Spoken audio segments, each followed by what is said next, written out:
Okay, good morning everyone.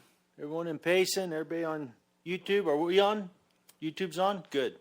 Good deal. I'll call this meeting to order, work session, Tuesday, April 28th, 10 o'clock. And if we'll stand for the pledge. And Mr. Hickman, will you lead us in the pledge, maybe? Pledge allegiance to the flag of the United States of America and to the republic for which it stands, one nation, under God, indivisible, with liberty and justice for all. Thank you, Bob. Okay, so what we're going to do, I looked at this work session, I looked at the agenda and the items that are on it, and there's definitely a couple of them we want to get through this morning. So I mixed up the order a little bit. So the first one up is going to be Jackie, and she'll be presenting on our ordinance for fire restrictions. After that, it'll be Mr. Minlove and the finances, and then we'll dive into Steve and go from there.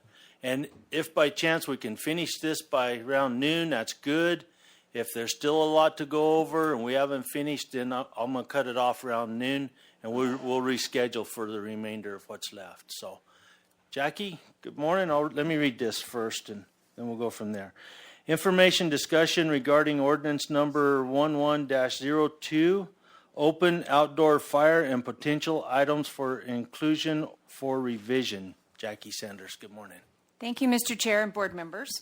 As you all know, region-wide, the collective forests in Arizona and New Mexico went into fire restrictions last week.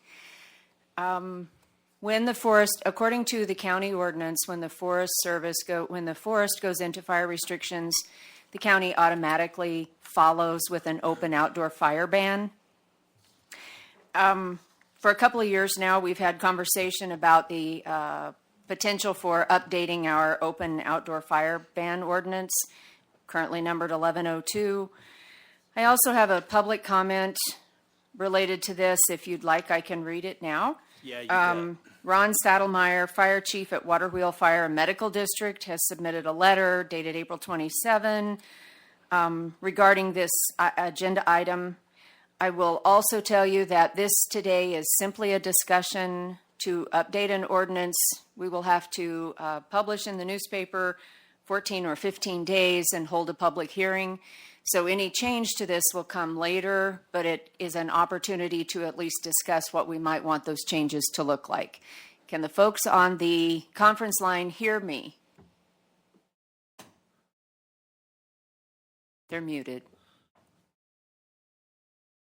I can hear you, Jackie. Okay, good. We're going to proceed then. I can hear you. Thank you. And I know that Sheriff Shepard would like to speak to this item as well, so let me read the letter from Waterwheel and then we'll get started. So, dear Supervisors, I would like to take this opportunity to comment on the possible revision of Ordinance 1102 that you're considering on your work session agenda. I would propose a revision to this ordinance to make it a tiered approach to different levels of fire restrictive enforcement as conditions change based upon the stages of fire restrictions imposed by the Tonto National Forest. Currently, there are two stages of fire restrictions imposed by TNF, Stage 1 and Stage 2. I would propose that the county structure the revised ordinance in a similar manner. Stage 1 would prohibit any open burning such as campfires, warming fires, bonfires in any unincorporated parts of Gila County, excluding national forest lands. Pellet grills, smokers, propane gas grills, and pressurized gas fire, cooking stoves, and lanterns would be allowed. Stage 2 would prohibit any open burning such as campfires, warming fires, and bonfires, as well as pellet grills, smokers, and charcoal grills in any unincorporated part of Gila County, excluding national forest lands. Propane grills and pressurized gas fire, cooking stoves, and lanterns would be allowed. The use of chainsaws would be restricted between 8 p.m. and 8 a.m. The use of gas-fired torches, welding, and metal cutting operations would be restricted to the inside of a structure or workshop area with a concrete floor and away from combustible material. I believe that allowing pellet grills, smoker grills during Stage 1 is reasonable. Pellet grills, smokers are self-contained outdoor cooking devices that do not emit embers or ash from the device during cooking operations, thus significantly reduces the chances of an accidental ignition of combustible materials external to the cooking device. Thank you for considering these recommendations. From Ron Saddlemeyer, Fire Chief. I will just briefly, before we see if Adam would like to speak, I have included in the packet what the National Forest fire restriction definitions are. Most years, this year is the exception, most years, typically the forest goes into stage 1, depending on the weather and conditions of the vegetation. They could go straight to stage 2. Often the tonneau forest goes into restrictions in certain ranger districts and then follows with restrictions in the northern ranger districts. And our current ordinance doesn't allow for that kind of flexibility. Our ordinance says that anytime, any place on the tonneau forest goes into restrictions in Gila County, that all of unincorporated Gila County follows with those with a restriction on fire ban. The fire restriction definitions from the forest are stage 1 has to do with building, maintaining, attending, or use a fire, campfire, charcoal, coal, or wood stove, except within a developed recreation site. And they added that after we did our ordinance. So the way it's currently sitting, you could be prohibited from having a charcoal fire in your own backyard, but if you went to a campground, you could, recognizing that this year is the exception because they have those campgrounds closed. And then the stage 2 is the same, the fire, the campfire, campfire, charcoal, or stove fire, except within developed recreation sites, smoking, using an explosive, discharging a firearm, air rifle or gas gun, operating a chainsaw or other equipment powered by an internal combustion engine, operating or using any internal or external combustion engine without a spark arrestor, welding, possessing a motor vehicle off National Forest System roads, violating any state law specifically. Stage 3 is going in, then when the forest does stage 3, that's when they close the forest. And there's not a lot of difference between stage 3 and stage 4. I will also point out that the Forest Service regulates all those other things on forest land. The ordinance, as it stands, 1102, only speaks to open outdoor fire on private property in unincorporated areas. And historically, the county has come down on the side of private property rights, and so banning open outdoor fires is all that this particular ordinance is limited to. The ordinance has never, in the past, spoken to the use of combustible engines, welding, chainsaws, or even smoking in your backyard. Adam, do you want to speak, or do you want us to have discussion about some of my suggested changes?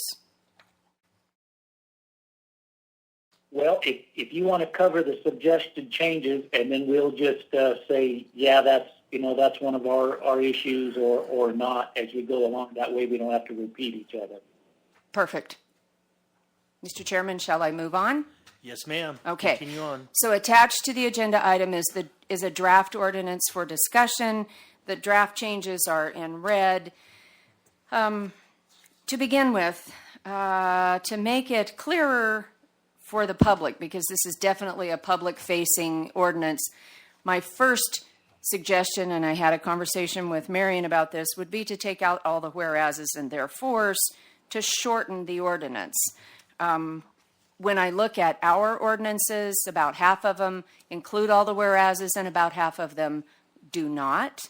And I was thinking, for simplicity's sakes, we would modify the title to include the statutory references that gives the board authority, ARS 11-251-31 and 11-251-05. We would include those in the title, but we would take out the first page and a half of whereases is one of my suggestions. My next suggestion has to do with, and this is something that in the past several years has created some conflict, on page 2, where we define an open outdoor fire. What I've listed is our open outdoor fire definition as it currently stands says any combustion of combustible material of any type outdoors. An alternate definition that maybe is a clearer definition would be, it means a fire where the products of combustion are emitted directly into the ambient air without passing through a stack or chimney. This includes burning in a burning barrel. As a clearer definition of what an open outdoor fire means. And I suppose this is a good place as any to say that I also examined other counties' open outdoor fires, ordinances, particularly Yavapai and Navajo, to see if they had some clarity in some of these definitions and explanations. And so I've incorporated some of that language as well in my potential alternate definitions. Campfire, I didn't really change, although an alternate definition could mean an open outdoor fire which is used only for the cooking of food or providing personal warmth for human beings or recreational purposes, as an alternative to what we have for a campfire definition. I don't know which the board prefers, but that's why I've got these on here. The definition of barbecue really creates some conflict in today's world. Our definition was written before the advent of pellet smokers. It doesn't account for charcoal as it currently stands. And yet, when you go back and read the forest one allows for charcoal in developed recreation sites. The Forest Service fire restriction definitions have been updated since 1102 was written in 2011. So my proposed alternate definition for a barbecue would be fires fueled by propane, charcoal, manufactured pellets, or fixed or portable devices where food is cooked on or enclosed in a metal frame over fires fueled by propane or other gas source or commercially manufactured charcoal or wood pellets. I kind of personally like that third definition after the or for barbecue. It allows for a broader definition of barbecue. It would allow for purchased charcoal, providing that it's cooked, for food in an enclosed metal frame. And it also then allows for those Traeger pellet smokers.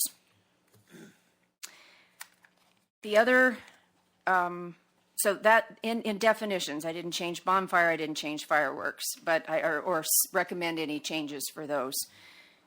In section 2, under prohibition, 2.1, I was trying to add some language into 2.1 that would allow for some flexibility within this ordinance so that if, as an example, if the Globe and the Tonto Basin Ranger Districts went into fire restrictions, but the Payson and Young Ranger Districts did not, that we would try to match our ordinance to be the geographical area matching where the forest bans would take place. This year being an exception because it's forest-wide and it's none of these particular stages, it's just a fire ban. So I was adding in either by designated ranger district or the Tonto Forest as a whole, and that the county, it would be unlawful for persons to build, maintain, attend, ignite, or use an open outdoor fire, bonfire, campfire, or fireworks in the same geographical locations except as provided in the exceptions. And attached to that, you will see that I added, the last page is a PDF of all of the ranger districts. Ranger districts are recognized. I had a conversation with the sheriff's office. They understand where the ranger districts are. And as opposed to trying to do a meets and bounds or legal definition, ranger districts already have a legal definition. So that's a suggestion to be added. And then under exceptions, I didn't change any of the exceptions on pages 3 and 4. If we go to page 4, you'll find that I put in here that as a board discussion item, we could consider increasing the penalty for for the violation, and I don't know where that fits in with the sheriff or other penalties, so I would expect Adam to maybe have a comment there. And then under applicability, I added that where it says this ordinance applies to all unincorporated areas of Gila County, and then I added in that language about in the event that the Tonto National Forest implements fire restrictions by ranger district, the county open outdoor fire ban would be in effect in the unincorporated areas within each applicable ranger district. Those were my first crack at coming up with some suggestions for maybe giving us some clarity and clarification on what can and can't be, what is and isn't allowed, or what could and couldn't be allowed. And I'll answer questions or start discussion. Thank you, Jackie. Sheriff, after listening to that, let's start with you. Do you have something you want to add to this? Well, thank you, Chairman, members of the board, and everybody in the audience today. We appreciate you giving us an opportunity to chime in on this. Basically, our situation comes down to the enforcement, which really gets sticky when there's so much difference between what the Forest Service does and what the county ordinance either allows or does not allow. So a lot of the things that that we were concerned about has been covered by Jackie. I'm having the guy that I had look through it here, Tim, he's looking through the proposed changes real quick and make sure that we didn't have anything to add there.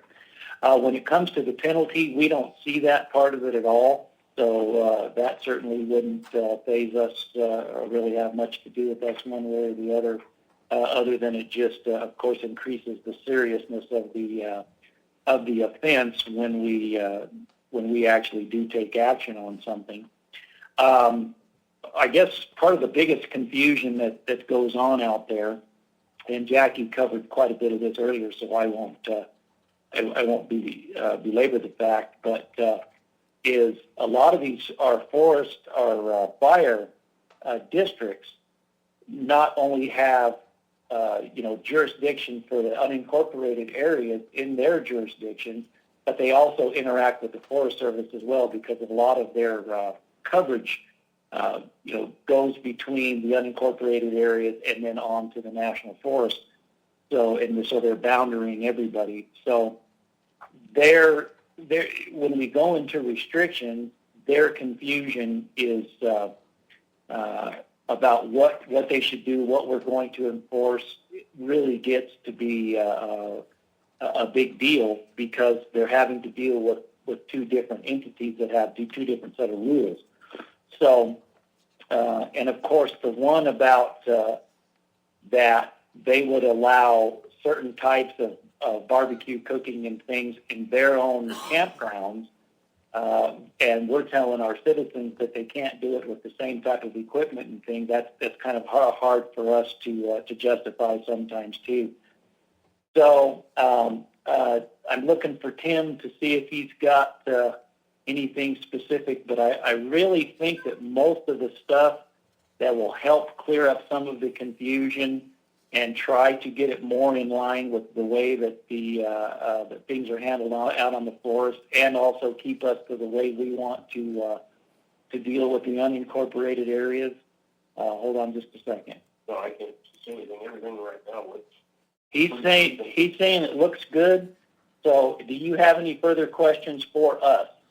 I do not, Sheriff. So as we go through our discussions with us three, if there's something else or something, if we jog your memory on something, don't hesitate to chime in. And this. Okay, this, we'll still be listening in as we go forward. Well, I appreciate that. We're at a pretty important step here going through this ordinance. So I think getting all the input is real important today. So thank you, Sheriff. Sounds good. And Supervisor Martin, how about you? Mr. Chair, have we covered all of the concerns of Ron Saddlemeyer? Not really. It's still there. Jackie still has the letter. Is there a particular concern that you're most interested in? Well, I haven't matched, I was just now matching what we're doing with getting ready to look at what he had recommended. I just know that the fire chiefs that are dealing with this, we may want to pay more attention to. And I just had wondered if, off the top of your head, if we had taken care of all of his concerns, and I'll go back and look, Mr. Chair, and that's it so far. Well, hang on just a minute, Tommy, and Jackie's she's got something to add to this. So, Mr. Chair, Supervisor Martin, historically, the Gila County fire ban ordinance only dealt with open outdoor fires, recognizing that the National Forest restrictions deal with, first of all, fires, and then engines that run, combustible engines like gasoline engines, and welding and smoking as prohibited on National Forest land. In the past, the county has chosen to limit the impeding of private property rights to just fire bans. The letter from Mr. Saddlemeyer at Waterwheel begins to move, if his suggestions were entirely incorporated into an ordinance, it would begin to move into those other areas of restricting running a chainsaw on private property, running a welder on private property, smoking on private property, except as contained on a concrete patio or in a garage. Typically, the county has not taken the ordinance into those other private rights places. And so to the extent that it would address Mr. Saddlemeyer's suggestion that we allow, for example, pellet wood smokers and charcoal, his suggestion was to set up 2 stages of a fire ban, and to make it more restrictive in the second stage to limit the use of chainsaws, welders. It doesn't speak to other combustible devices, but I'm thinking a gas-powered lawnmower at that point. And typically, the county ordinance has not waded into those areas. It has simply addressed fires. I will also tell you that I've fielded maybe 4 phone calls from folks either wanting to know what our ban banned, and in at least 2 cases wanting to know if we're going to discuss updating it, would we allow those pellet smokers or a charcoal grill, providing that it doesn't, so that it either has a chimney or it doesn't shoot flames into the ambient air.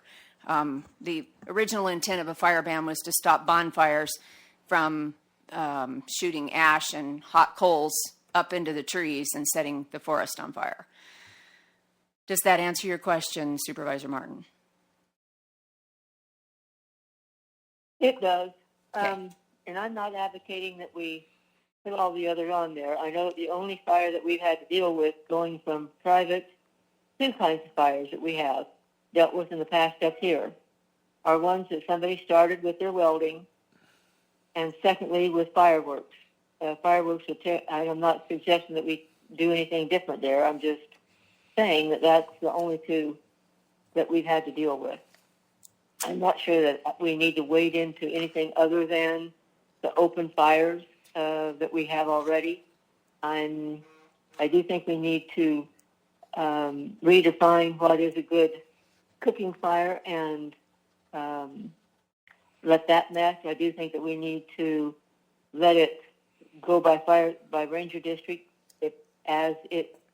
The point here was originally to see to it that we matched what the Forest Service was doing, and we overlooked the fact that they were doing it at times by ranger district. But just so long as we have at least discussed what it is we intend to do and continue intend to do, that's good for me.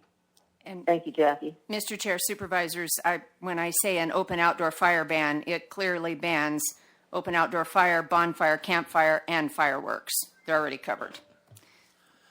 Thank you, Tommy. Mr. Humphrey. I think it's good that we're making some changes to this, because I do own a pellet grill and I do use it in the summertime. And so I think, and even sit around a chimenea, which has it goes through a flute or pipe. It's not just open, so it has spark arresters and things. And so I'm glad we're making some changes on some of this. And I think depending on Ranger District is good as well, because northern Gila County is a lot of times under a completely different burn emergency than southern Gila County. Down here we're dried out, we can burn, but northern Gila County still has snow on the ground sometimes, and they're good and wet. And so I think that we should take a better look at some of the things we're doing, and I like the recommendations. Thank you, Tim. Jackie, I agree with Tommy wholeheartedly about just keeping it to the fires, the open fires, like it's been done. I know that in the past there has been confusion over the welding part and on and on and on. So this I think would help the sheriff too, weed out a lot of that. First, I think that I think the county, as far as fire restrictions go, we do need a little bit of leeway. And I can give you one good example is like at the end of fire season. A lot of times, like Tim said, our northern half is different than the southern half, or sometimes vice versa. But where the northern half of our county is getting wet, it's turning green, and we're still in fire restrictions for another week or 2 weeks because the Forest Service is. I think somewhere in a document it would be nice to have the availability or the opportunity for us as a board to bring it back in front of the board to address it and say, hey, look, Forest Service has its own reasons for staying into fire restrictions for another week or 2 weeks or 3 weeks, but there isn't a need when it's raining and it's green. And I guess that just goes back to putting in a little bit of common sense into this too. People have a real hard time accepting fire restrictions when it's raining straight down, and has been for the last week. And so I think something like that would be good to look at. I don't know how you would put it in here or where, but I think that would really be good to look at. As far as the fine going from $500 to $1,000, I personally would rather just keep it at the $500 like it is. I do agree with the difference between the districts, northern half, southern half, whatever, going into a fire restriction. This year isn't about fires per se. It's all about the virus and keeping people safe. I get it.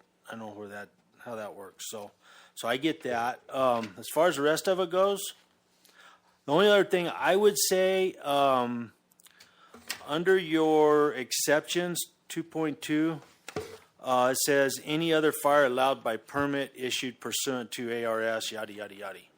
So that tells me that somewhere in this ordinance, we do actually have a process we could grant a permit to someone. And I'll give you an example of this. A few years ago, we had the cattle grower steak fry at Little Green Valley that was a complete train wreck that morning when they're trying to start the fire to barbecue steaks. Little Green Valley, for instance, if anybody doesn't know where it is a whole different deal there. It's safe. It you can do something like that. So if let's say Little Green Valley was to come to us as a county and ask for a permit, we have that ability to grant a permit or a waiver or whatever for a day or whatever it is. Mr. Chair, in my memory, we've, as a county, have granted exceptions, I believe twice.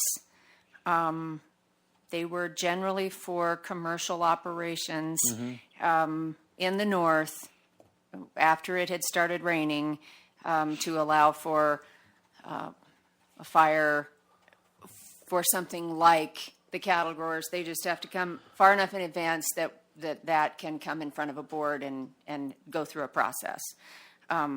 So my understanding, my memory is we've granted 2 exceptions that I know of. There's probably been more. So there is a process. generally speaking, they had to have the blessing of the local fire district, and they had to maybe even have like a volunteer fireman on site, on hand, the availability of water on site and on hand. It had some of those kind of requirements, but in the example that you were talking about, although I was very thankful to find a propane cooker, with enough lead time, there is, I believe, a process to allow something like a commercial or private, semi-commercial exception. I for one would kind of like to see what that process would look like. And I can go back through the record and see what we went through to get those exceptions. Okay. Okay. Cool. Speaking to your question about relaxing, so what Gila County has always done is take the approach of when the forest goes, then so do we. Other counties have used other approaches. Sometimes other counties have used their emergency management. So this also is a passive. This ordinance is somewhat passive. It takes no action by the board. It doesn't have to come in front of the board. There doesn't have to be an emergency meeting to declare a fire ban.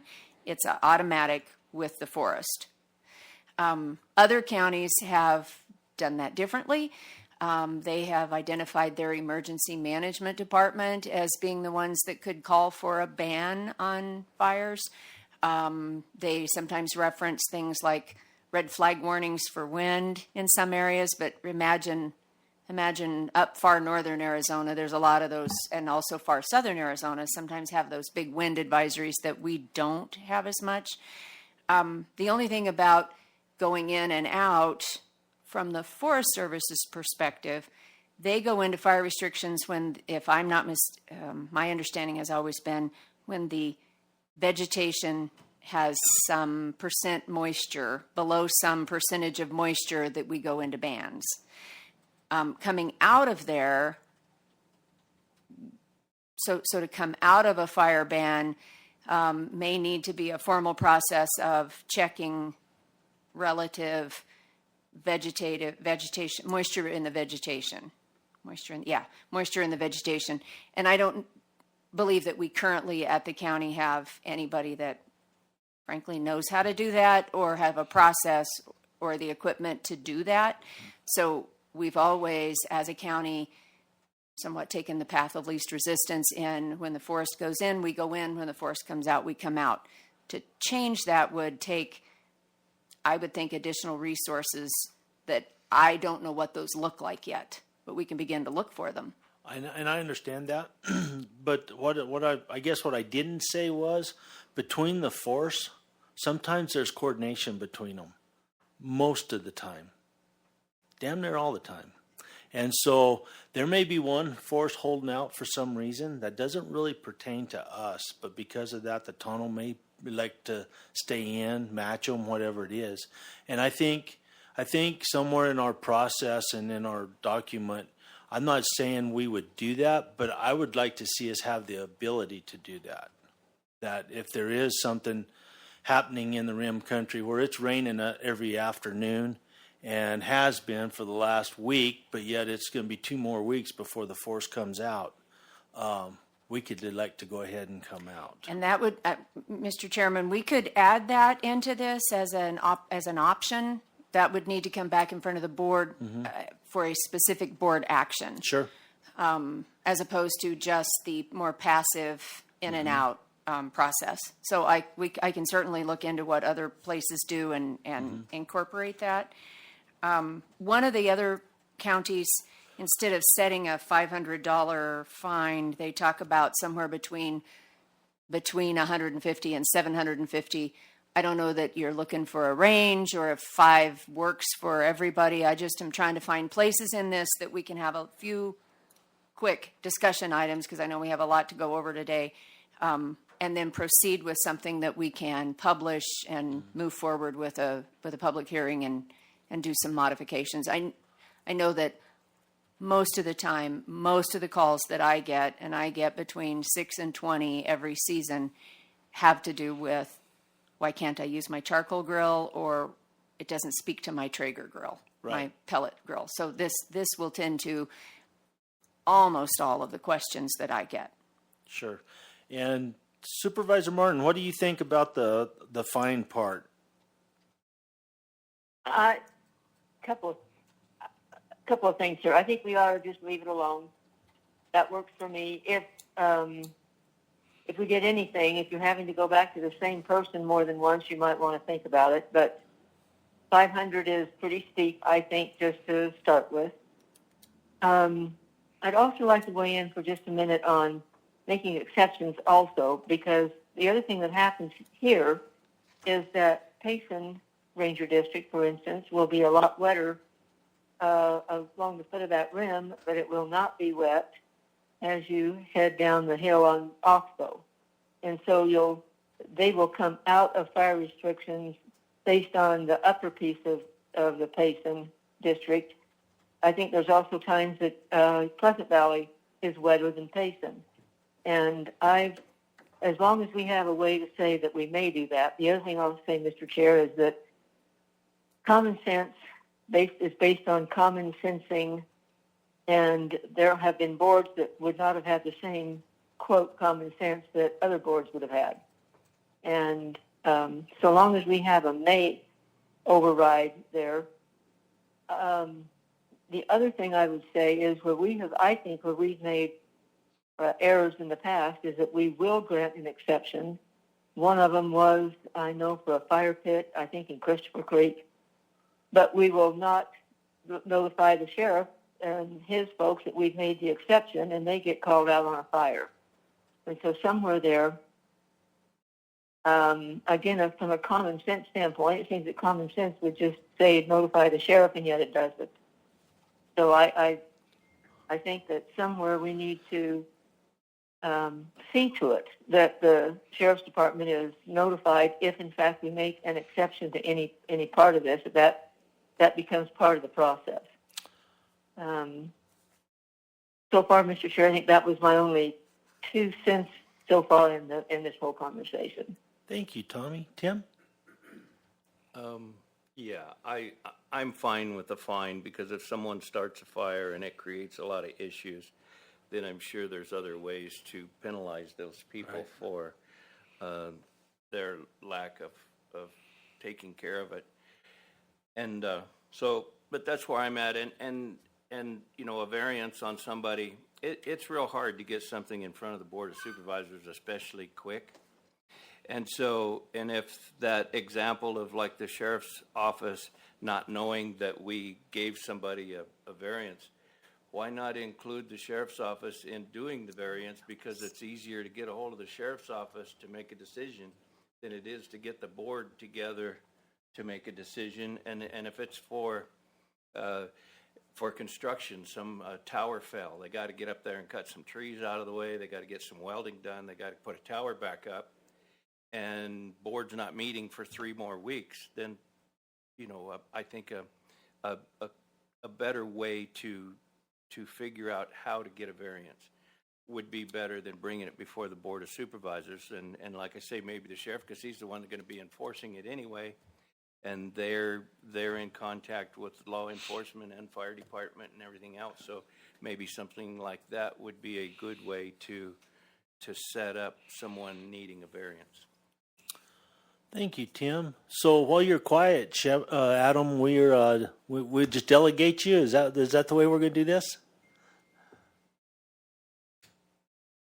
Well, as long as you're not asking us to make the decision, we would certainly, if you have some kind of a method for, for revoking our part of the ban, and that's what you guys want to do, we're all for it and behind you 100%.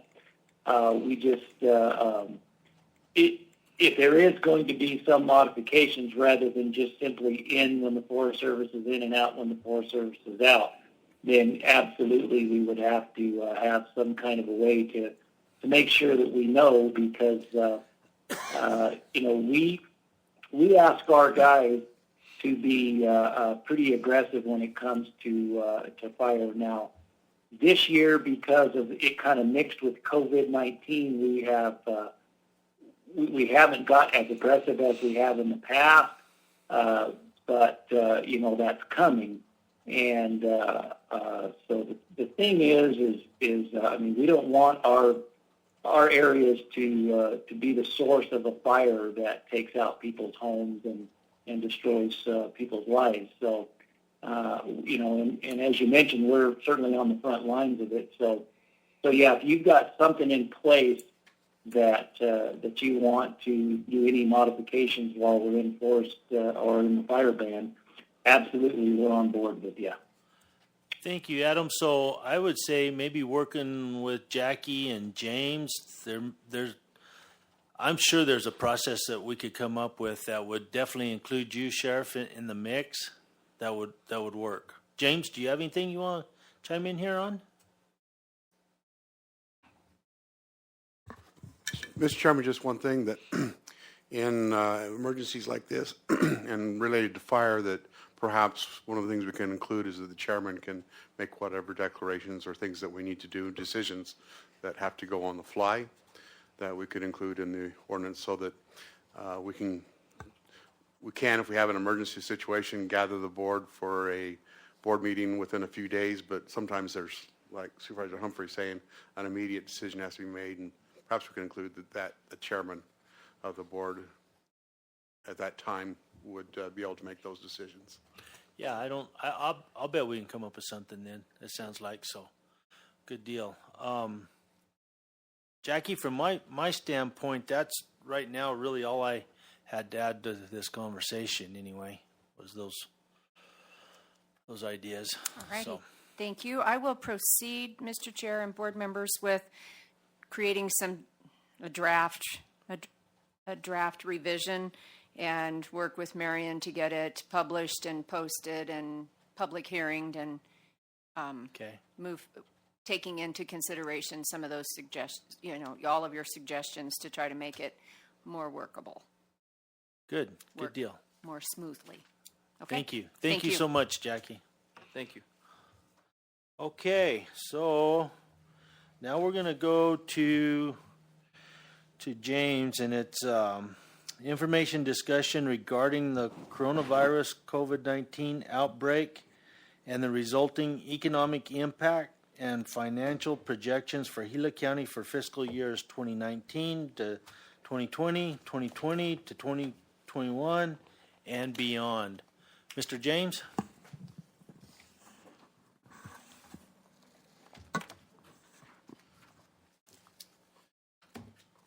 Mr. Chairman, members of the board, as we've entered this pandemic, we've seen that there's a significant impact on every facet of our lives for our constituents, people of Gila County, and it's going to continue for some time. So how does that impact us as a county? Again, coming from finance, my thoughts immediately turn to the financial impacts in addition to the people impacts and the difficulties of being isolated and all those challenges that have come along with this pandemic. So I want to go through a little bit of the financial impacts and have a discussion with you of what potentially we could see coming in the future here. So first of all, it's a little bit quick. I spent the weekend putting this together, so we're going to go through this together and feel our way along. But there's, first of all, that I sent a sheet that has a front and a back. Hopefully you've gotten all these copies, and it's called a General Fund Revenue Projections and General Fund Expense Projection. Essentially an income statement, but it goes beyond an income statement in that it takes what information we have, makes a projection for the months in the future and potentially for years in the future of what our revenues and expenses will see that happen. So on this sheet, on the revenues, first of all, the first column we have by categories such as taxes, licenses and permits, intergovernmental, fines, fees and forfeits, and other miscellaneous revenues. The first column is our fiscal year 2018-19 actual revenues or expenses. So you can see up here on the slide that in our real property taxes, our actual revenues from fiscal year 19 were $20,438,627.96. and on down the line. Second column is what our fiscal year 2019-20 budget is for each individual line item. So you can see that there's $22 million of budgeted revenues for real property taxes. That amount was too high. We're not expecting that. But year to date, our revenue collections for taxes has been $14.6 million. But our actual levy that we had for fiscal year 20 was $21,781,936. So on the projected column, which is the fourth one from the left, is what our tax levy is that was set by the board. So it shows a difference, a negative difference on the next column of difference between budget and projected. It's a less amount, but we never, again, the amount that was in the budget was too much, never expected to receive that many dollars. So at the very right-hand column there, it has a percent of 97.08, that's even with the difference in the mistake in the budgeting of those revenues, we're still 97%. And typically, as you go through a year with property taxes, we eventually get about 99% of all tax revenues. There's some that the properties fall off and the taxes are not deemed collectible for different things like a modular home or things like that. But typically, we eventually ended up getting about 99% of all revenues. And as we go through, there might be some times this coming year, people have lost or have collected unemployment, lost their jobs. Property taxes may be a little bit slower coming in for this next year, but they will. It eventually smooths out, and it's a very small percentage of the difference that it makes. For licenses and permits, that's the section down here on the bottom of the slide. Shows what we have of 501,000 collected for planning and zoning building permits, and that we are projected to have 580,000 this year, having collected 378,000 so far. Takes a little bit for those revenues to get into the system, and so that's why we're at 378, having received and projected about 580,000. On the next slide, we talk about intergovernmental revenues. The intergovernmental revenues include state shared sales taxes. Had just less than $6 million for the past year. We'll go into more detail of that, but we're projected to be at $6.3 million for fiscal year 20. The same with the county sales tax. We'll discuss that later of what COVID's may impact us at. Vehicle license tax, our payment in lieu of tax from the federal government, SRP in lieu, and other miscellaneous federal and state revenues. And finally, the other intergovernmental includes such things as our contracts for performing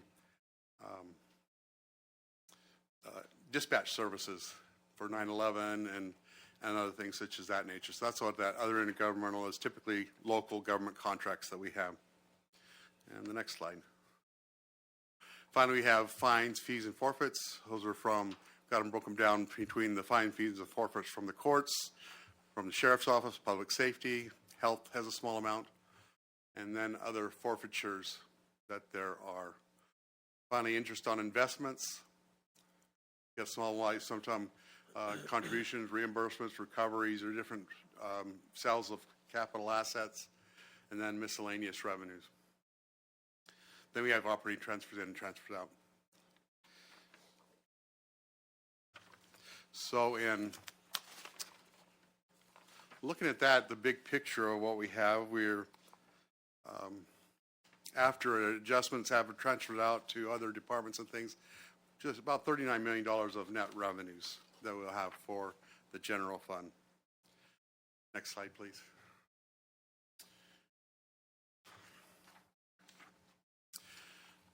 So this is our state shared revenue, and this is a chart that shows what the amounts we've received from our state shared revenues, state shared sales tax revenues for each month for the last 5 years. So the first column is July through June 2014-15 fiscal year, And it's the amount that we received each month for that. The total at the bottom, received in fiscal year 15 for state shared sales tax, $5,285,000. And then it goes along the bottom of what we received, $5,295,000. And I put across the top here of the slide the difference that it is from year to year.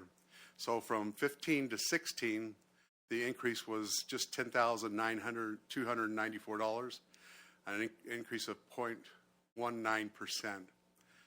But then in 17, it was 4.41%, 18, 7.39%. There was something that happened a little bit different. I don't think the economy slowed down or anything, but they had some adjustments. So it showed a slight decrease in 19, but then an increase of almost 7% in fiscal year 20 compared to fiscal year 19. So next slide, please. So all those numbers, when they're crunched together and put together a graph, a couple of charts of what the revenues are. You can see that they're laid out by month and different colors for each year, and they're chronologically in order. So if you look at February, you can see that there's a steady climb there. What February is that the sales taxes we get are generally 2 months behind. So take the February instant right there, that those are the revenues that are actually the sales that are happening in our stores in December. So December, the sales happen. In January, the stores have a month to report those revenues, those taxes, to the Department of Revenue. And then in February, those revenues come to the county. So that's what our Christmas shopping has done in Gila County for the last few years. And that looks great. Sometimes there's some variances, some different things, some adjustments that the Department of Revenue does. So that's why sometimes there's some up and downs. But generally, the economy over the last 5 years has been growing a few percent, not as much as the state, but several percentage. So it's been good for us in Gila County. Next slide, please. This again is the same information, but this is our local county sales tax, individual month detail, and by each fiscal year, or each month and by fiscal year. So again, we see that in fiscal year 16, there were some adjustments, showed a decrease of almost 4%, but then a 8% increase, 3% increase, 2.55, and a 6.75 increase for fiscal year 20 over fiscal year 19. Next slide, please. And again, the charts, the graphs that we have to document those revenues. Looks like in November, the Department of Revenue was doing some things that we got an amount short in November, but then it was returned to us over December and January. So overall, there's the increase of several percentage each year that we have. So economy's been growing, not a whole lot, but it has been growing in Gila County. Next slide, please. Same thing for vehicle license tax. Vehicle license tax, we'll again look at that. Anyway, go ahead and go to the next slide, please. Same thing there. Vehicle license tax is when you pay your annual registration. There's a portion of that is for taxes for the vehicles. So new car sales and the annual registration taxes is what go into VLT. Next slide, please. So I wanted to point out that as we've listened to the state and have heard from the state of the very dire and drastic predictions that they have made at the state of what is expected to be a significant drop in revenues, that the rainy day fund that was almost $1 billion will be gone by the end of this year, and then operating at a deficit of $1 billion or more for the next year and a year and a half. That's because when you look at the Arizona State revenue streams, they are, the three main ones are excise tax, so sales tax, personal income taxes, and corporate income taxes. All three of those are highly susceptible to the economy. We shut down the economy, and the state, in their revenue streams, they shut down themselves. So that's what the state, in their budgeting and their preferred revenue streams, have left us as a state really vulnerable to the economy. However, in Gila County, our revenue streams are more spread out. While the state has a three-legged stool, but it's only got everything essentially in one leg and tips over easily. We've got our property taxes, which is 53.7% of our revenues. Licenses and permits, 1.7. Then intergovernmental, which includes the sales taxes, VLT, our PILT, $3.5 million we get from federal government for PILT, and other 40% of our revenue. Fines, fees, and forfeits, 3.1%, and interest and other is 1.5%. So our three-legged stool has three proper legs, and it makes for a much more stable environment and fiscal environment that we have. Any questions so far on this information of our financial report, on revenues, and our revenue streams that we have? Supervisor Martin, do you have any questions right now for James? Not yet, Mr. Chair. Thank you. Tim? No, I'm just trying to absorb it all and try to look at the big picture of what we can expect. Yeah. So, the times we're in today, right now, won't really hit us for 2-3 months? It will start to hit us in May because the closures and things happen in March. Our sales tax and things will about halfway through March. So we'll get some impact in May. Then we'll have a full impact in June for this fiscal year. Since the year would be 90% through, the impact and effect on us for this fiscal year will be minor. But in 2021 is where we'll see the hit. Yes. And we'll go through the detail of what we can expect for how much of a hit. Okay. Go ahead and go on, James. Okay, I'll great. save the rest for a minute. Okay, perfect. So next slide, please. We'll go ahead and through to the expenditures. And again, this is the same thing from that 2-page front and back of the income statement we have. Our salaries that we have, as you remember, in the last fiscal year, 2019, we did a salary analysis and we did do quite an adjustment for a lot of employees, gave them quite significant increases to their salaries. But I just did want to point out here that we had a total of just less than about 16.8 million, and we're projected for fiscal year 20 at the fourth column, 16.845.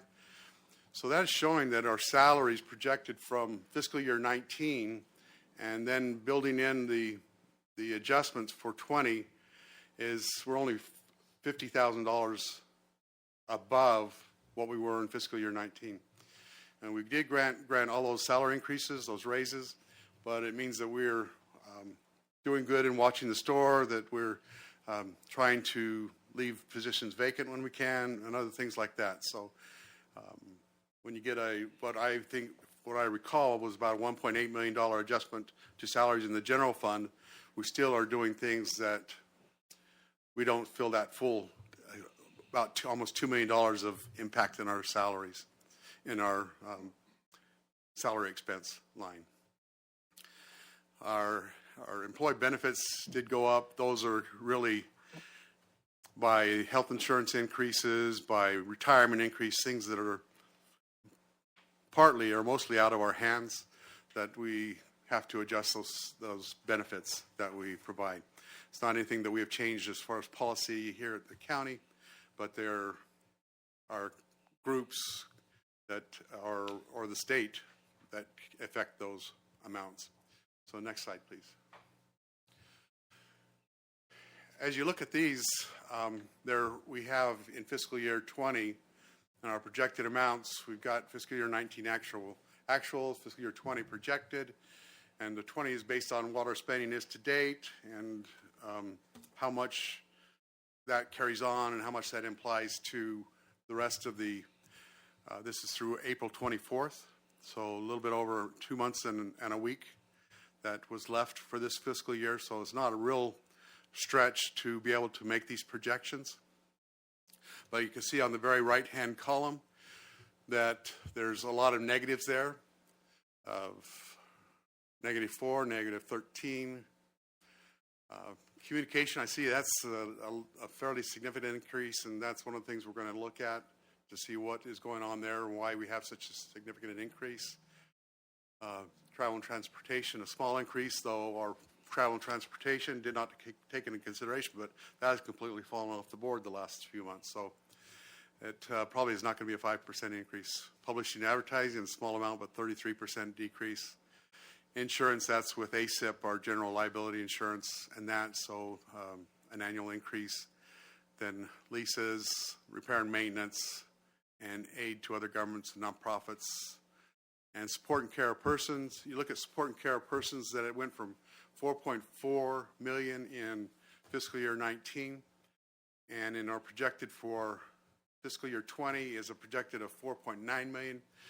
The over 80% of that amount, probably closer to 90%, is related to our contributions to the state's Medicare, Medicaid programs, Access and Altex. And so they passed on a significant increase. You can see a 10% increase that they passed on to counties for fiscal year 20. There had been talk before all this that there was going to be another significant increase, probably in that neighborhood for fiscal year 21. I'm not sure where all that's going to land at this point, but again, that $5 million of our general fund budget is, we again have no control over that as a county and our board. We just are given a bill. Actually, they take that money out of our sales tax, our state shared sales tax. They take that money out of it before we even get it to make sure they get their cut first. So that's a very significant impact on our budget. That we have no control over. $5 million out of essentially $30 million of expenses in the general fund. And so depending on the COVID virus and how long small business and things are out of business, this could go up significantly to take care of unemployment and other things that we can't foresee. Mr. Chairman, Supervisor Humphrey, they set a rate for us. They set an amount for us at the beginning of the year, so they're not going to adjust it for this year. I don't know what they haven't set the final amounts for us for fiscal year 21, so it could be, they could see another significant cost coming, like you're saying, because of the economy, and could pass a lot of those costs on to the county, so that could be a significant, they had talked about significant, and of course, County Supervisors Association has been fighting it throughout the whole legislative session and that, but I don't have results yet, so I can't say how much that impact is going to be in fiscal year 21.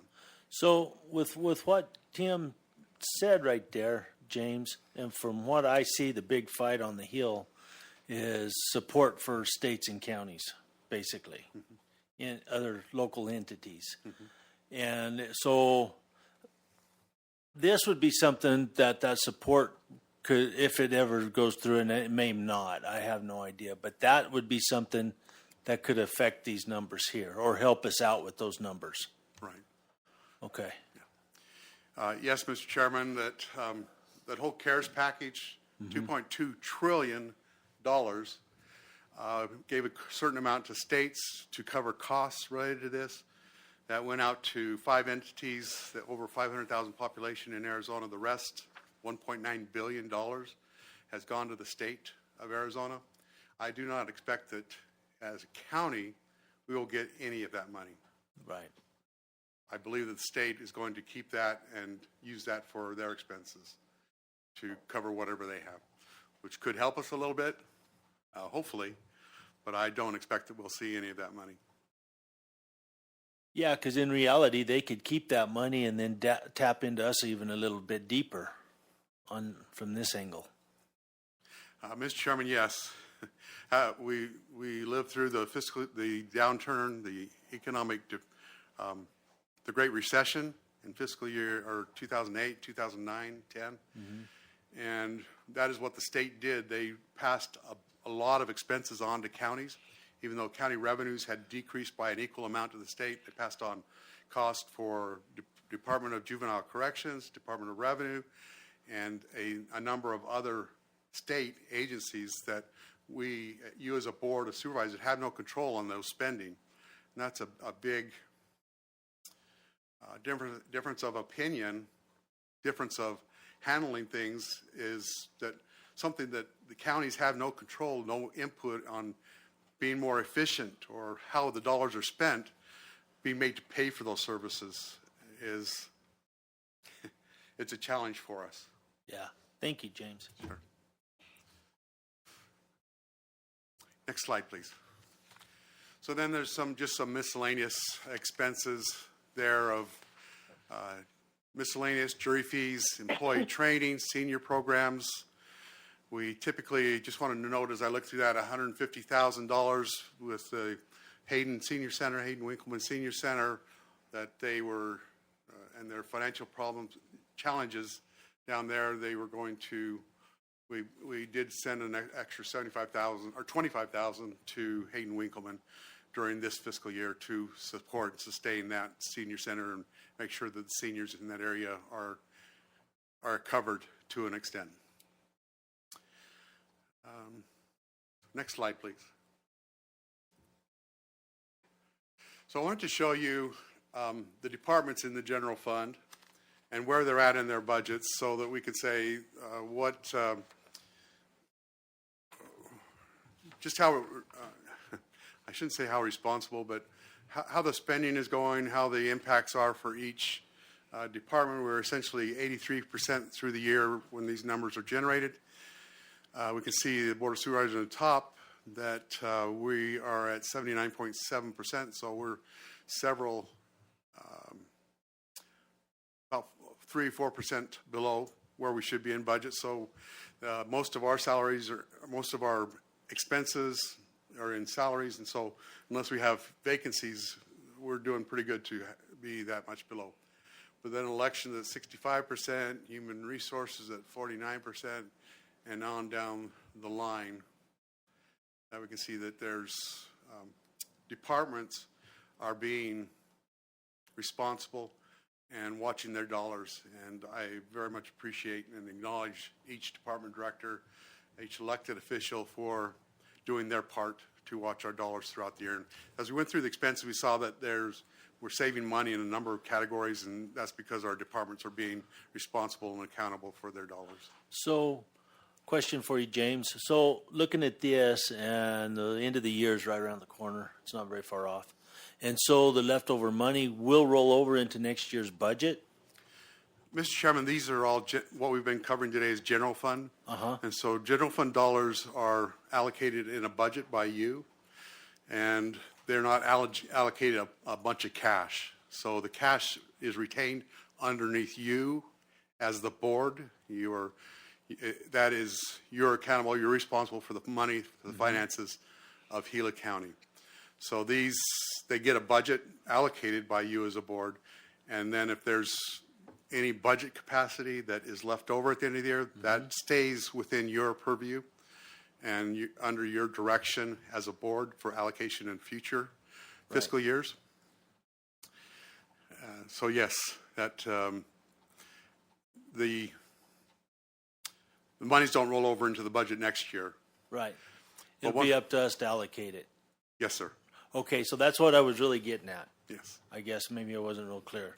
So I guess I keep thinking about next year, and what we might be faced with next year. So to finish out the end of the year and have some money left sitting in your accounts is going to be a really good thing for everybody when we roll over into next fiscal year. Mr. Chairman, we do have a reserve. We are very fortunate in Gila County, and my predecessors, Mr. Nelson, for specifically set the Gila County up in a very great financial position, and our aim is to maintain that we have at least a 4-month reserve to cover expenses. If no revenues came in, we could exist for at least 4 months, perhaps longer.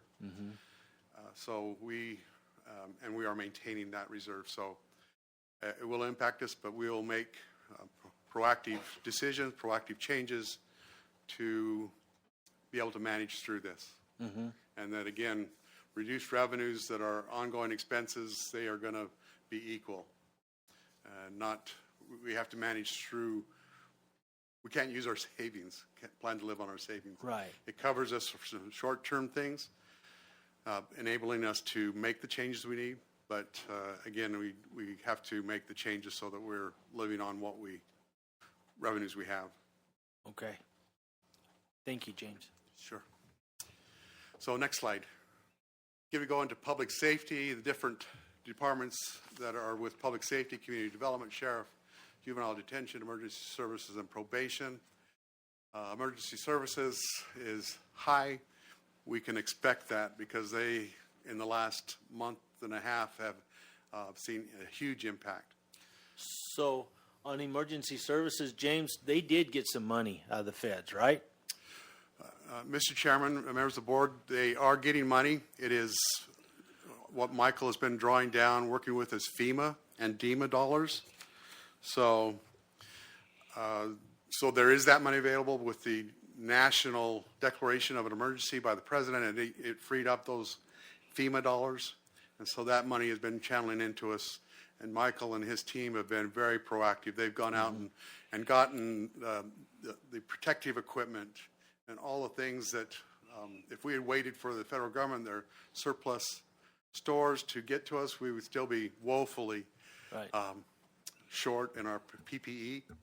But Michael and his team have been just tenacious in going out and finding the stuff that we need in Gila County. So actually, I believe that we are in fairly good shape. Okay. But again, it doesn't show it there. Doesn't show there. But like you say, Mr. Chairman, that we are going to be reimbursed. And Michael is making sure of that with his team, that these monies, a lot of these direct expenses for protective gear and stuff that we will be reimbursed for those. Sure. Next slide. And in the courts, we see again, the only line that is above is indigent legal defense. What that is as a county, we provide the county attorney's office for a prosecutor.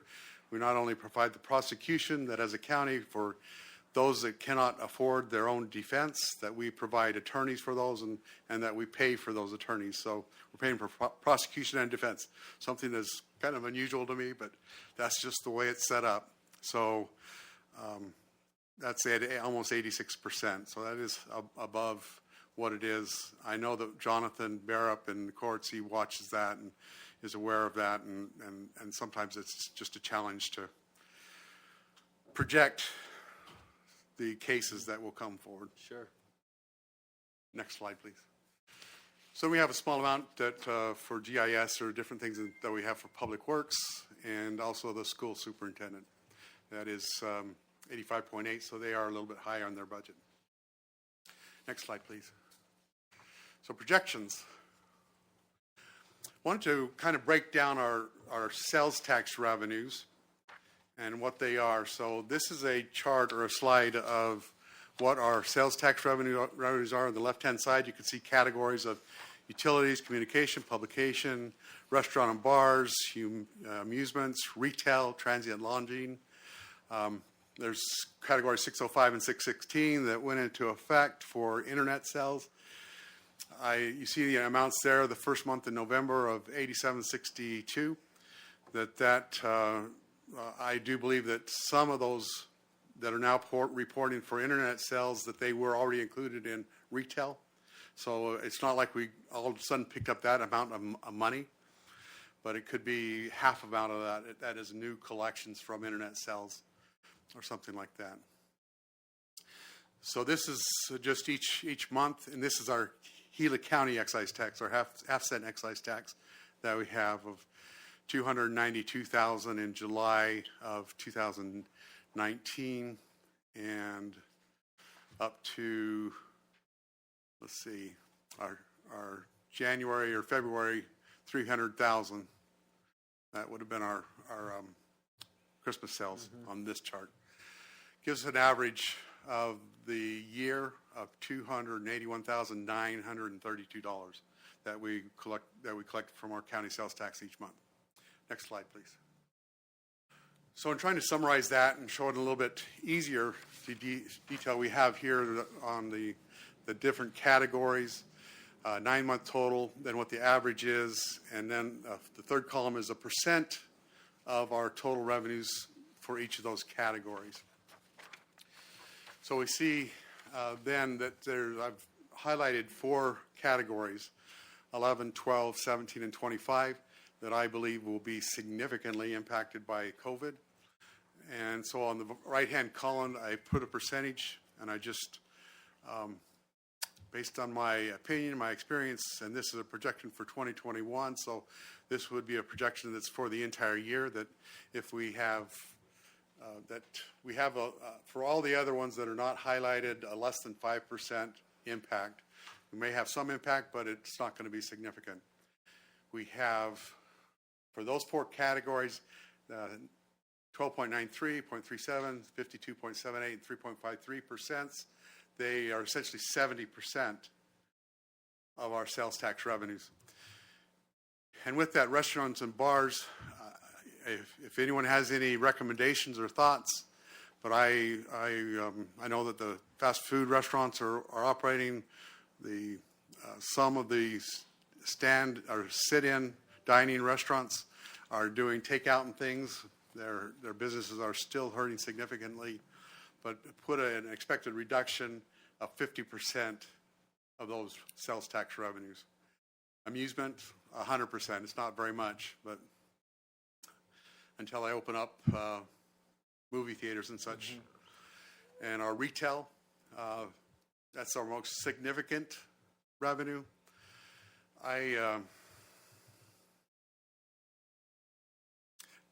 And this is just my gut feeling, my gut sense of a 25% reduction there.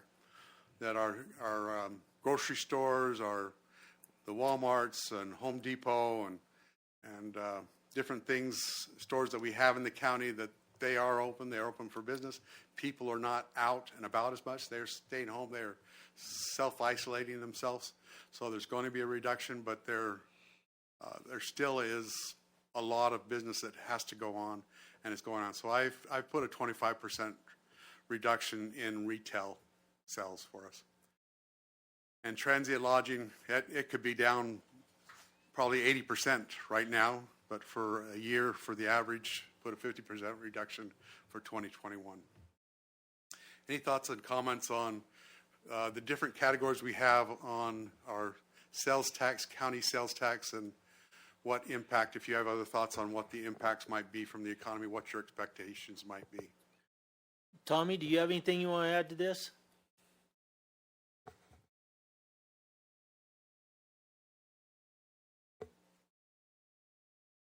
Sorry, Mr. Chair, it takes a minute to come off of mute sometimes.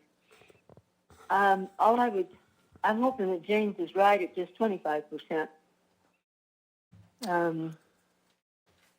I'm glad we're doing this, Mr. Chair, and taking a good hard look at what might be. We'll just start it back and we'll just see. I don't have anything else to add other than I'm just interested in what James's projections are, and I'll let it go for that for now, Mr. Chair. Thank you, Tommy. Mr. Humphrey? Well, I'm just grateful for your accounting background to do this presentation to where we can see it and it makes sense, and try to do some projecting. And from the looks of things, we need to get our small businesses back to work to help us. Living in a recreational area like Roosevelt, there's been so many people there on the weekend that cell service is non-existent because they just overload the grid. So hopefully, the fact that we did push our recreational value with the people that don't go to the movies and things, hopefully it's showing that we're bringing a lot of people where I live to Gila County because they don't have anything else to do. And they have some stimulus money to come and do it with. So I'm trying to look at the bright side, that hopefully those people are doing some of the takeouts from our restaurants and they are purchasing some of their fuel here. And so I'm just hoping that that our recreation is helping us when a lot of our others aren't. And I hope at some point in time that this will slow down to where the governor can see fit to get our small businesses back in operation. But thank you very much for discussing this with us and putting it into a form that I could understand. So thank you very much. Thank you. James, I think you're in the ballpark on your predictions on those. You know, and it's a hard one to really juggle or balance or try to, because I can use for an example just down here last week going to Ace, stopped in there. It was packed. And No social distancing? No. And so when you look at that, it only makes sense because people are staying home. So while you're home, you're going to fix some stuff.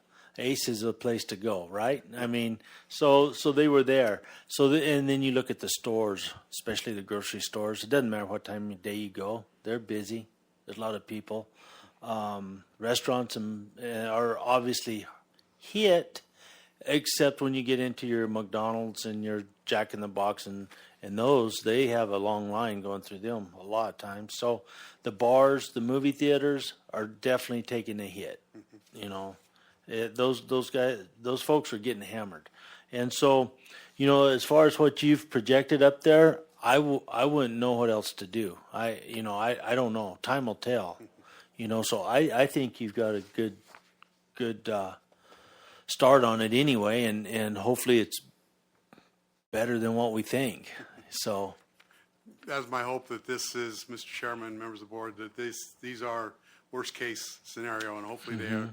The backbone of America is small business, and definitely in Gila County, small business I think is more pervasive than even in the larger counties. And so what Mr. Humphrey said about weekend visitors to the lake holds true for just about every rural part of Gila County right now. Our weekends up there on the mountain are just packed with people. There's hunting seasons that's on, which adds a lot. But then there's just, like he said, there's just the people, they don't have anything else to go, and they got the toy hauler in the back, and they're going to load up and go stay somewhere for a few days. A lot of people are doing that. So even though the little communities and bigger ones, Payson, Pleasant Valley, whatever it is, there's people that do complain, like, you know, we don't want those people up here bringing the crud with them. But fact of the matter is that they're spending money. You know, our little stores in Young are busy all weekend, and gas stations too. So I don't know, you know, when you really sit back and you look and try to outguess where we're headed, it's hard to see, but we'll know in time here pretty soon. So Thank you, Mr. Chairman. I think that I'm sure we didn't have any thoughts that this would happen, but the wisdom that you had in creating and investing in Discover Gila County, that is coming. The people are here, and I believe that the pandemic is community spread throughout Arizona. So those that are at risk need to isolate and keep themselves safe, because there are a lot of people out in the communities. But that I believe is great wisdom on your part to invest in Discover Gila County that has brought commerce to Gila County at this time. it has helped, James. It definitely has. And like I said, there's people that would argue that point. You know, there's folks that just soon close, you know, the Beeline Highway and put a barricade across it, but, you know, or going to Young. But it did help. That did make a dent in it. There's another thing that's happening too that I see, and it happened during Y2K.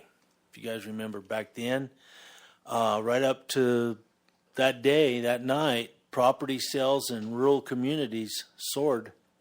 You know, property values went up. Property was selling left and right. Nothing happened, and we all got up the next morning and lived life as normal. Well, it's kind of having that effect right now just because of this virus. Right. You know, from what I'm seeing locally is that, you know, there's people that maybe had intentions of retiring and moving out of places like Phoenix or whatever, this has kind of prompted their decisions along. And I'm seeing that happen right now. And so how this is going to balance out and what's going to happen, I hope it's better than we think. So. Me too. Thank you, Mr. Chairman. Got a few more slides that we'll try to pull it all together here, but next slide. That you can see when I've rolled down the four lines here that are the biggest impact, and then lumped everything else into the fifth line, other. I had said less than 5%, so I took the average, a 2.5% decrease in those revenues. The same 50, 125, or 50 means a decrease in our county sales tax of $760,042.43 for fiscal year 21, which is 22.6% of our county sales tax. So that is what I'm projecting, that we have a 22.6% decrease in our county sales tax and also our state shared sales tax and other things. So that is kind of a key figure that we have of about 23% reduction in our sales tax revenues. So next slide, please. I want to talk a little bit about the property taxes. This is just the property tax, the levy limit worksheet gives our net assessed values and how much we can, as a county, levy against the properties in Gila County. One thing that's interesting, at the very bottom, next to the last line, is 34,918, that the maximum levy that we could have, which is based on 1979-1980, is just under $35 million. And so we have a $21 million that we are leaving, $14 million. We've given that back to the constituents. We have the authority, the ability, the permission of the state on their very restrict amounts that property tax can increase. Over the years, Gila County has reduced property taxes by a third, and you have continued that as a Board of Supervisors. So, James, I want to speak to that for a minute, because I've had these questions. When you look at the businesses, even though they may be in the middle of Payson, they may be in the middle of Globe, but people live in the county, and I've been asked, how can the county help us on our taxes? We're hurting. We're not making any money. We're doing everything we can just to pay the rent or the mortgage on a business without making any money at all coming into us. So when we took office 3.5 years ago, I remember real plain when Mike Pastor sat down with me and I had some questions for him at the time. At that time, he told me that the property tax rate, 4.19%, had been in place for about 7 years. So that would put us a little over 10 years currently, that tax rate's there. We have not raised that tax rate. I mean, I think we have all felt pretty hip on keeping it there. Whether we could have raised it or we could have, or whatever it was. I mean, you can always lower it and you can go. You're putting me under the heat lamp. Yeah, here, so yeah, it's pressure. okay, James. It'll get better. So, No, I'm just kidding. so we have never fluctuated that tax rate. So when I look at that and I look at what you're saying, by that tax rate staying like it has for all these years, the only thing that has changed from the county standpoint, please correct me if I'm wrong, is some assessments on property has changed. Whether that's from whatever it is, from the assessor reevaluating property or whatever it is, that's where the change, that's what people have seen. Right. Because I had actually been confronted with that. Well, you raised my taxes. No, I didn't raise your taxes at all. You're paying 4.19% just like you were when we took office. But so there's been a little bit of confusion there that I think people now have come to understand. So where are we? If we're at 4.19%, I'm going to throw out a number to you. What if we reduced that? What would happen to us as a county? This isn't a loaded question or anything like that. we have to take care of the county. We have to provide our services. We have people. It doesn't do us any good to lay people off and put them on unemployment. So, but looking at that 4.19%, what would happen if we dropped to 4%? And I'm just throwing that out as a number. Well, can I defer that for a few minutes? Absolutely. And show you, and then some information that we have for this year and next year on property taxes. You bet. But yeah, let me defer that question just for a couple minutes. You got married back there with the calculator figuring this real quick? No, I can. Yeah, you bet, James. Go I ahead. I can get rid of the cobwebs and still do a little bit of math. Perfect. So. Go ahead. So go ahead and go to the next slide, which is the 2020 levy limit worksheet. Again, we've got a maximum levy at the bottom of $37 million. And we are again for 2020, the levy limit is based on the calendar valuation.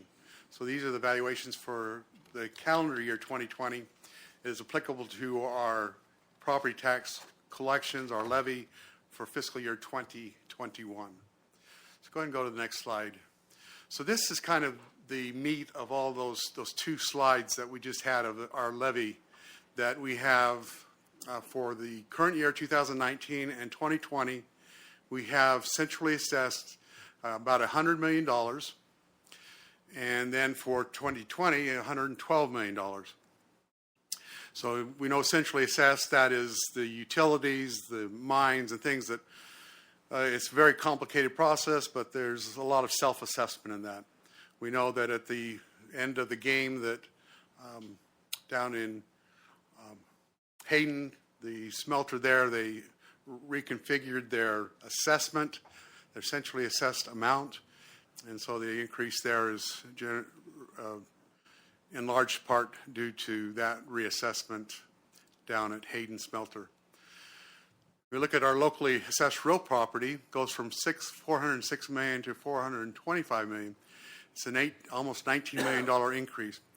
But I do want to bring you to the very bottom of the chart, where we see new construction, the bottom line, 2020, that there is $19,615,570 of new construction that's included in these 2020 numbers. So if you look at that $19,615,570 compared to the difference of $18,901,726, that means that what the assessor has done has reduced real property in Gila County. Meaning that at $4.19, we are reducing the amount of taxes for our homeowners in Gila County. There's an increase of a tax levy of $1,235,086 that is possible at the $4.19 rate. That $1.2 million is entirely related to the centrally assessed and the new construction, $20 million at the bottom. There are no new taxes, keeping it at $4.19. No increase in dollars to the current homeowners of Gila County. Does that make sense? It does to me, and it's been that way for a long time. And I can only speak for myself, but I've never been one to raise taxes. I don't like taxes anyway. So that's been fine. But we're living in a unique situation right now. Right. We really are. And so when I throw out these questions, and that's what I love about work session, because we can ask these questions and talk about facts and figures and all of that. So when I look at that, and I look at the hit that our people in Gila County are faced with right now, most of them, not all of them, but most of them, I just wonder what we can do on our side of that to help. And I understand leaving it at 4.19% does help. It does. It's better than going up, obviously, than that. But is there opportunities is all I'm I'm throwing out there to do a little bit more than that. And I'll answer your question of what the impact would be if we went to, say, $3.99 and a 20-cent decrease. At $4.19, we would have a levy of $23 million. So essentially, it's $5 million for every $1 of tax rate. If we reduce 20 cents out of $5 million, that would leave that we would be about $1 million. Since it's a little bit more than that now, it'd be about $1.2 million in revenues. By decreasing the tax rate by 20 cents, the county would reduce revenues by $1.25 million. Okay, so, Mr. Chair. yes, Mr. ma'am. Chair, Go ahead. James, go on with that. Go on with that, James. So we take it down 20 cents. How much less would that mean to the taxpayer? I mean, it's always interesting to me that what a small dent we make in their pocket, it adds to a large dent in ours. But if you don't mind telling me, what does that 20 cents mean to a taxpayer? So if you have a $100,000 home, you divide that $100,000 home by 100, or $100,000 home by 100, so you've got $1,000 that is essentially what you're taxed at. So $100,000 home is a $1,000 that is the taxable amount. So $4 times $1,000 is $4,000. So you take off 20 cents, that would leave you from 4,000 to $3.80, essentially. So it reduced by $200, approximately $200, that a homeowner would see their taxes reduced by Gila County. So we're saving them 200 and we're shorting us $1 million. Or $2 million is what you're saying. $1.25 million, yes. What do you think about those numbers, Tommy? Well, actually, it cut out just then. Let me put me back on mute and have James tell me that again. So for a $100,000 home, the assessment ratio, it puts it down to that it's actually taxed on $1,000. If we have a $4 tax rate, that means that the taxes on a $100,000 home is $4,000, and that would be. I think that seems high, but I'm gonna have to go through my math. I think you've missed a decimal. Decimal? I think it's 400. 400. So 400. Thank you. Yes, there's an extra zero in there. So on a $100,000 home, takes it down to $1,000, and so the savings would be about $20. And the cut and the hit to us would be $2 million. Yeah, it sounded like that. To us, it'd be like $1.25 million.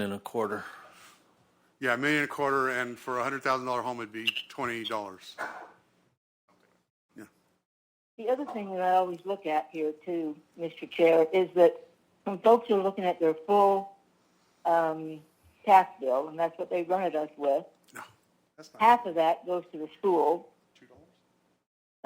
and the other half that they turn that into a whole pie, a third of that then goes to the special districts, and a third of that goes to the things that you've been talking about, the indigent health care, the things that we are mandated to do, and the other third of that half is what we run the rest of the county on. And I think that we need to get a real go back and revisit what part of that tax bill they complain about and what part of it we actually have some influence on, because that's why it means, I think, so little to the taxpayer what we do, really, and how much we can provide with what they, and how well we do that. But that's my 2 cents so far, Mr. Chair. Thank you. Thank you, Tommy. There's a lot more ins and outs to this question that I threw out there. There is a lot to your tax bill. It goes different directions, whether it's fire districts, school districts, special districts, on and on. I guess what I've been wanting to ask this question, and that's why I threw it out there. And really, what I'd like to for this to lead into is our special districts. We have, they're set up by their own boards. We don't control them. I get that and everything, but if we have special districts out there, fire districts or whatever it is, that's sitting in a position where they do have some money, and they might be able to cut a tax rate, even if it's just by 10% or whatever, just a small amount. Every little bit helps our people right now. It's not just on our shoulders. It's the cities, it's the towns, it's everybody. And I know that there's entities out there that are living on a shoestring and cannot do that. I understand that too. But the ones that can, in these kind of times that we're faced with, it does help the people. Yeah. Go ahead, James.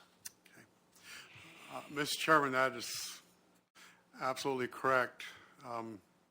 But that is about the only thing that we can do as a county. Mm-hmm. All the rest of it, can we delay collections? Can we delay, postpone the delinquent date? And all that is set by state statute, and so it takes a state action to us for Gila County to make any changes as far as the collections are concerned. We can look at the tax rate, and that essentially is it. Next slide, please.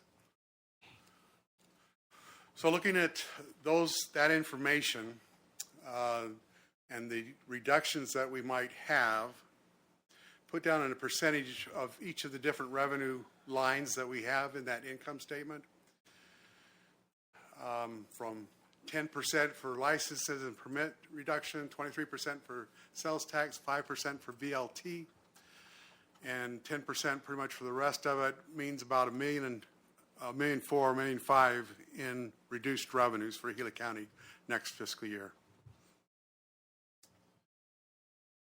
From 41.3 this year to 39.9. So, James, look at that figure right there. Does that actually put you into a position where you think you're going to have to tap into our rainy day fund, or are we going to be able to pull through that with just what we're doing? I'm going to lay out what I think we have to do to be able to make that $1.5 million cut in our expenses. So thank you, Mr. Chairman. Next slide, please. So in our salaries, I put together some increases of professional service. We've done a bunch of cuts, reduced expenses this year. And so I increased a little bit between 2 and 5%. If we can hold those flat, even though we have spent less dollars on those this year, we can keep holding them flat. It will reduce all those additions over there in column 3 is about $500,000. So if we could hold all of those columns below the salaries flat, it would reduce that amount to about $1 million that we are going to have to cut. So if we do cut, to make that all balance, $1.4 million, we saw $1.4 million on this previous slide, revenues, $1.4 million here, that it is in our salaries. So $1,347,000, $348 cut in regular salaries, and there's still going to be some increases in our employee benefits. So a 7% cut there is $560,000, comes up the net there of $1.4 million. And again, as I said, if we can hold all the rest of those lines flat, it comes out to about $1 million, about $900,000 to $1 million that we need to cut still. And it will generally be from salaries. That's 80% of our cost. So next slide, please. This is kind of a summary of the increases, decreases, all of it rolled together of $1,425,350 in reduced revenues, $1,424,083. Just a very small difference, $1,267 between making revenues and expenses match. So next slide, please. Next one. So as we look at, we can look to increase revenues, go through each of the individual line items. Hopefully that state share, county sales tax is not quite the 23%.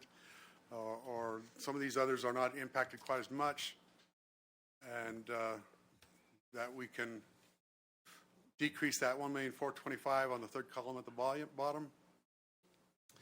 We need to look at every single line item. Supervisor Martin has constantly reiterated that we need to always look at our revenue sources and see where we can maximize what revenues we have. It becomes imperative that we continue to do that or even pick it up. Next slide. So these are, we can reduce expenses, reduce those ones, as I said, for the operating costs. What that means for $1,347,619 and $560,000 to decrease that means that we have to increase the number of positions that are vacant by about 40 positions for the entire year. And how are you going to do that? We'll go to the next slide.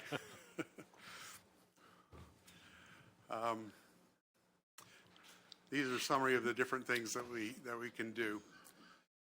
So we look at the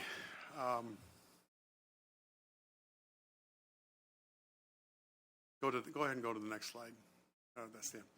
So we have taken some proactive things, things that we're going to do, that we have put an automatic, unless you're in the police department, the sheriff's deputies, the jail, IT, some health positions that are dealing with COVID. Any of those positions, there's an automatic 3 to 6 month vacancy. So anytime the position comes open, there's no questions going to be asked that my decision is, my word is that those positions are staying open for at least 3 to 6 months. If we have 550 active employees, then that means that we've got to be down to about 510 on the payroll for the year. So with an automatic leaving positions open, I know we're split shifts now, and there's a number of positions that have been submitted for posting, but we just, with these numbers, we have to move forward with leaving those positions open and vacant. And I get what you're saying, James, and I'm going to use Mr. Hickman for example. Bob's sitting in a real critical position, in my opinion, because of our capital projects in Payson and everything that facilities has done, especially in the last year or so. I mean, they've been swamped. So how do we take a position like Bob's and leave it open? Mr. Chairman, members of the board, that is something we would evaluate. We have a plan, and Mr. Vela can put that plan forward, that the director position has to be filled, but that another position might be left vacant in its place. And but we have to consider the projects that we're doing, and if we're continuing with these projects, and the projects are bond money, we've got to get them done. If we don't have the staff to do certain parts of that, contracting out, that would be a certain amount of cost. These are they call it arbitrage with this bond money, that the project has to be completed within a certain time. So we have to weigh all those financial factors of do we have the staff inside to do what projects we plan, or do we contract those out because we haven't filled positions. So we have to look very closely at all of that. It's a very it's a delicate balance. Yes. Yes. And I get that. I'm just throwing questions out to sure. See what you can do. I don't have another jacket to take off. So, Tommy, do you want to speak on this any right now? You got ideas? Mr. Chair, I just like the fact that we're looking down the road, that there are ideas circulating in the background to come before us, that we're doing some planning and some advanced look at this. I feel better prepared for what we're going to have to do with this information and with the information that's behind it and the information that is to come. I think that we may find ourselves at the end of this also doing business in different ways that may not require some folks that we've required in the past, that we let technology take care of part of this. I just think there's an opportunity to take a good hard look at what we do, how we do, where we do, and so forth, and be able to innovate some new directions and some new processes and procedures. And I look forward to that, Mr. Chair. Thank you. Thank you, Tommy. Tim? Yeah, I think a lot of this is great because you don't plan to fail, you fail to plan. And so I think it's great that we're looking at this months before it's actually going to hit us. And, in reality, some of the costs that are coming at us, some of our shortfall in budget and in tax revenue, looking at the full picture, I'm not doing near the traveling that I once did because I'm doing it on a telephone. I'm not going to Phoenix for meetings. And so that, as we multiply that by the supervisors and by department heads and things of this nature, then that in turn has to help us. It's not giving us any money, but it's saving us money in budgeted costs that we're already budgeted for. Mm-hmm. And so, I think when we look at the big picture, I noticed that in all the projections and stuff, I didn't notice that, but I realized just in my day-to-day of costs that I'm not costing the county because I'm not having to go to Phoenix for a meeting. I'm not having to go to, wherever for a meeting. I'm not flying out, next week to a convention. And so we're trying to do a lot more on the phone, which I think is going to help the county in costs on some of these that are going to be facing us, that's hitting our budget. Well, I think some things of that nature are going to hit our budget too, because if I'm not traveling, I'm not using any gas and things like that. So, and the phone's already paid for. So I think, as we go forward, I think it's great that we're, like I say, that we're planning months ahead of when this is. It's not going to hit us this year. It's going to hit us next.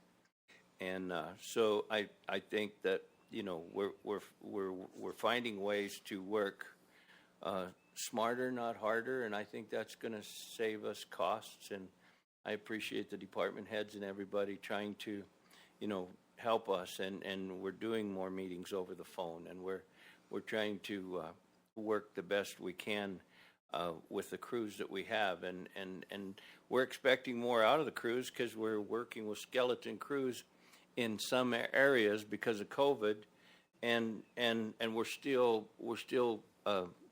helping the public. Maybe not immediately, but we're still doing, our public service with less staff in ways because we're changing out our staff. So, looking at the full picture, it's great to plan, but I think we'll make it through it.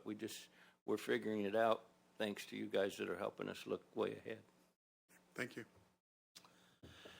I'll second that part too. We will make it through it. There's no doubt. We will get there.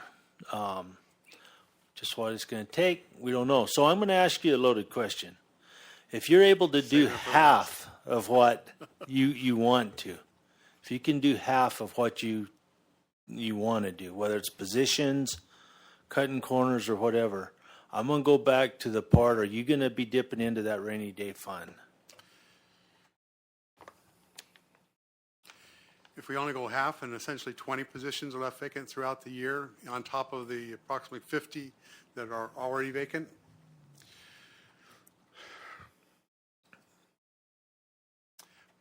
I could potentially get to that. I do want to say that in addition to just the vacancies, leaving positions vacant, that we are looking into organizationally, how we are providing services.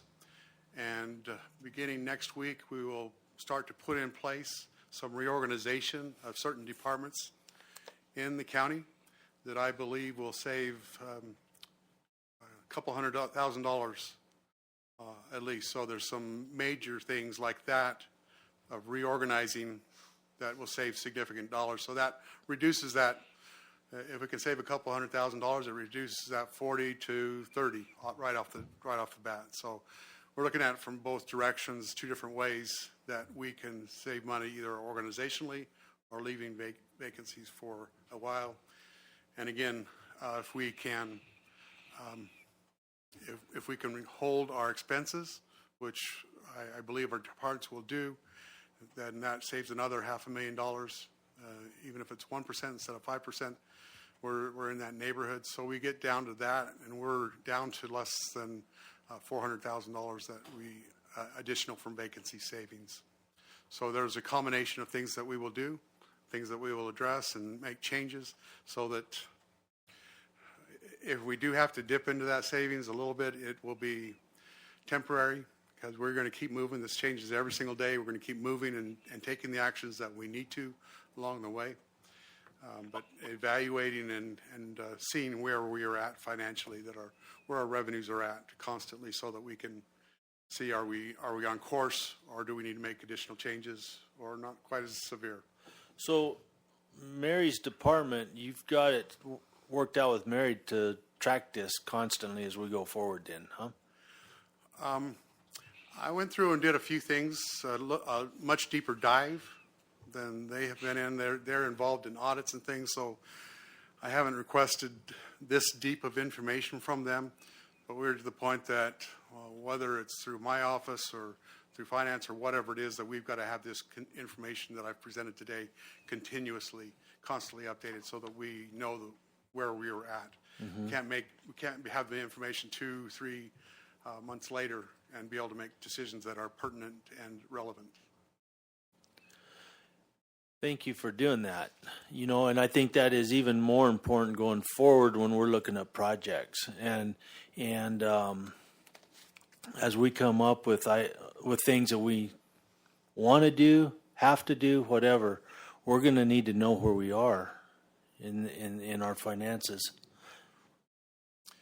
And Mr. Chairman, I haven't brought up the discussion of capital, that there is capital that we might have to put on hold, any capital purchases. Depends on the projects and different things. Safety to our employees is utmost and priority, so we have to evaluate that. But capital, we have to do a certain amount of capital spending. We may have to virtually eliminate or cut that down very much going forward. And that's another tool on our tool belt. Yes. So, thank you, Mr. Chairman, members of the board. I took the hour and a half that I was supposed to let Homer. I apologize to Homer and Facilities and Public Works, but I'll let you go with the rest of the meeting as you wish.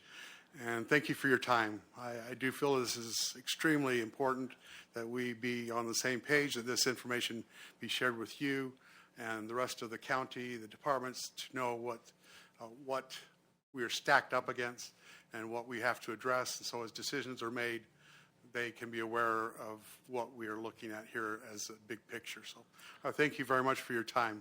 Appreciate your attention and let me go through this. Thank you, James. So what I'm going to do is we're 5 minutes to 12 right now. And what I'd like to do, Bob and Homer and Steve, is work with James and get another work session scheduled and roll you guys into it. Because you guys have got a lot of information, a lot of good projects. I know it's going to take a while to go through them. So James, if we can do that in the near future and line up a work session for you all, that'd be great. Homer, go ahead. Could I have 2 minutes? Absolutely. Thank you, Chair and board members. Our information will not age. It'll be fresh when we bring it back to you again. Okay, it's good info, and we'll be very happy to come back at a later time. What I did want to say was that, and most of you are aware, Bob Hickman is retiring. He actually found a better job. The job includes riding his tractor, spending time with his family, growing a garden, and the other duties as assigned will be on the to-do list, okay? And we can't compete with that kind of job description, okay? So I wish him the very best. I've known him for, relatively speaking, for a short time, a year and a half or something like that, right, Bob, that you and I have been working together. But in that I've been very fortunate in that short time. He's leaving behind a great organization. And an example that I could bring to you about what that organization does is the Probation Team Center in Payson. They showed can-do attitude, fiscal responsibility, working as a team, all those kind of things that are important to us. I couldn't ask more except for this. They need to keep doing it. And the way we're going to keep doing it is we've got Chris Romiti that's going to help us. Chris is here, by the way.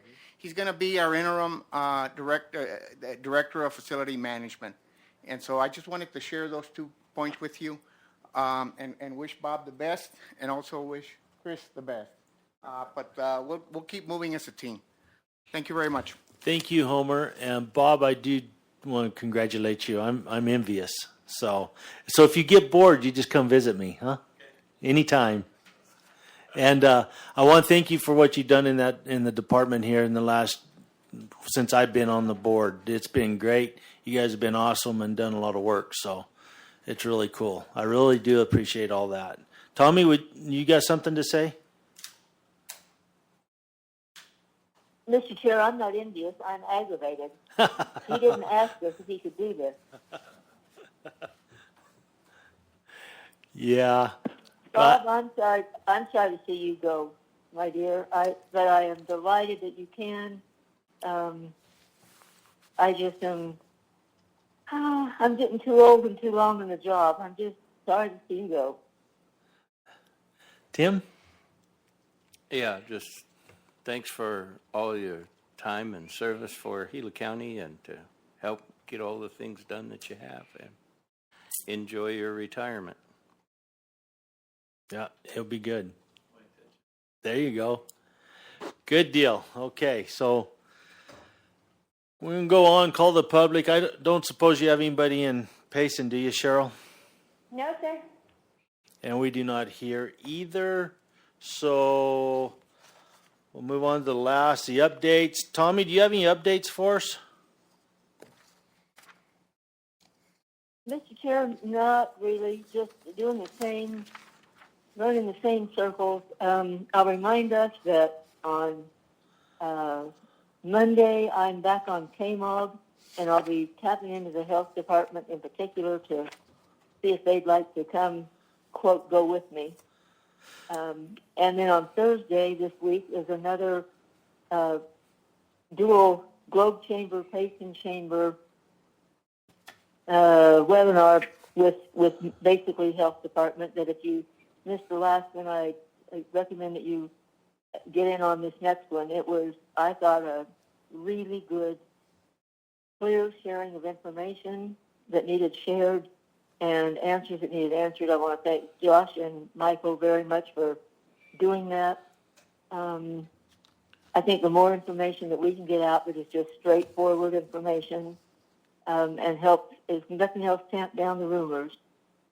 We can't do enough of that. But that's it, Mr. Chair. Thank you, Tommy. Tim? No, I'm good. I'm just participating over the telephone, which is difficult for me because I'd just soon not own a phone. But trying to stay in touch with everybody and participate in meetings, and I'm having a difficult time with it because I like to be in the meeting. I like to be hands-on, and so operating by the telephone is difficult. But still having all my meetings and we're going forward. It's just a whole different world than what I prefer. Okay, thank you. James, you have anything for us? Mr. Chairman, I'm surprised you would even ask after an hour and a half. Nothing further. No good words, huh? Okay, mine's short and sweet. We went with Homer down to Hayden and attended the broadband meeting down there. I think it went well, Homer. Thank you for doing that. You had a good presentation.